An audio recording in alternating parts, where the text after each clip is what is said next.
Hello guys! Welcome back to my mini vlog. For today's video ay tuturuan ko kayo or magpapakita po ako ng mga steps kung paano mag-rebond ng hair. Let's go! So ayan na nga po si Ate Raquel, siya po ang mag-rebond kasi po siya po ay isang parlorista. Ang re-rebonding niya po ay si Joy. Si Joy po ay asawa ni Kuya Louie na aking ka-work. Magpapaganda po siya or magpapariband ng kanyang hair kasi po mag-graduation po ang kanyang dalawang anak. Ayan na po, mag-start na po tayo. Pinag-part na muna po yung hair. Then mag-start po tayo sa baba. I-clip na muna po natin yung ibang hair. Start na po tayo dito sa baba. Lalagyan na po natin yan ng medicine or yung ginagamit po para magpa-rebond. Ang first step po ay maglalagay muna po tayo ng gamot sa isa-isahin po natin or ipapart po natin yung hair para malagyan po ng gamot. Ayan na po, mag-apply na po tayo. And then po, the next naman po, by the way guys, bago po natin pagpatuloy ang paglalagay ng gamot, kunting reminders lang po. Sa paglalagay po ng gamot, bawal po na ilagay sa pinakadulo or sa pinakaanit ng buhok or ng ulo ang gamot para sa may mga skin allergy po, ganyan po, o kung ano-ano man sakit po sa hair, hindi po masyadong madamage yung hair or yung scalp po natin. So guys, magpatuloy na po natin ang paglalagay.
So ayan guys, nalagyan na nga natin lahat ng hibla ng buhok ng gamot ng procedure number 1 or step number 1. Maghihintay muna po tayo ng 45 minutes bago po banlawan yung buhok. So by the way guys, habang po tayo naghihintay-hintay, nagkayod muna po tayo ng niyog na gagamitin sa paggugulay ng laing. Let's go guys! So ayan pala guys, nabanlawan na po natin yung buhok na nababad sa 45 minutes. Then after that, ibo-blower na po natin yan mamaya-maya.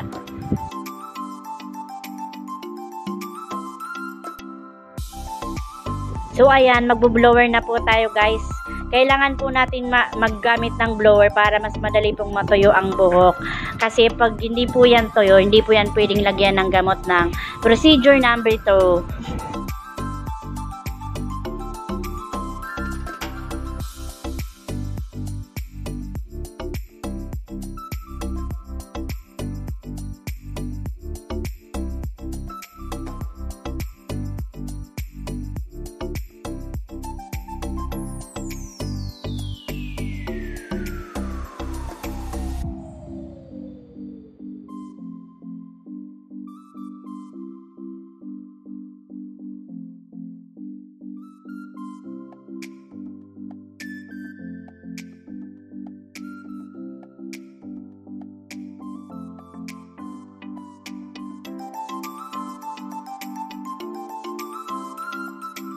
So ayan, at natuyo na po ang ating buhok na pinag-blowered. And then proceed na po tayo sa number 2, step number 2 or procedure number 2. Maglalagay na naman po tayo ng pangalawang gamot. Lahat na po yan, lalagyan na naman po natin. Part na naman, kaya po kanina. Let's go guys!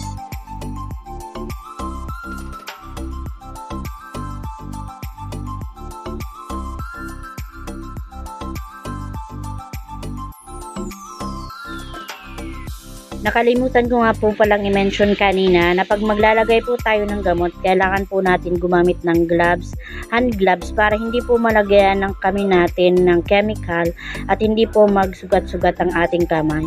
At kailangan na din po natin dyan ng yung suklay po na pang ribbon, tapos po yung clip at saka yung pang ano po sa likod ng customers para hindi po sila malagyan ng gamot.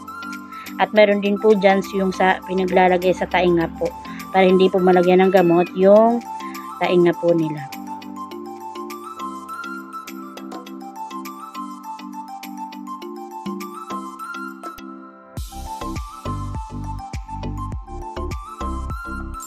Hintayin na naman po tayo ng 30 minutes para po sa procedure number 2 para ano po yung hair nyo, mag-shine, pampa-shine at pampa-soft po yan. Procedure number 2 sa buhok.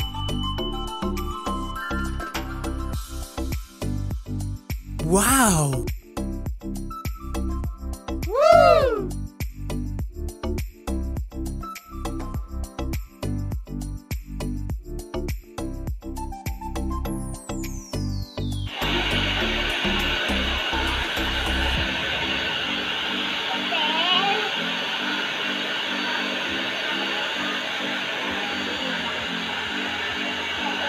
Oh my god.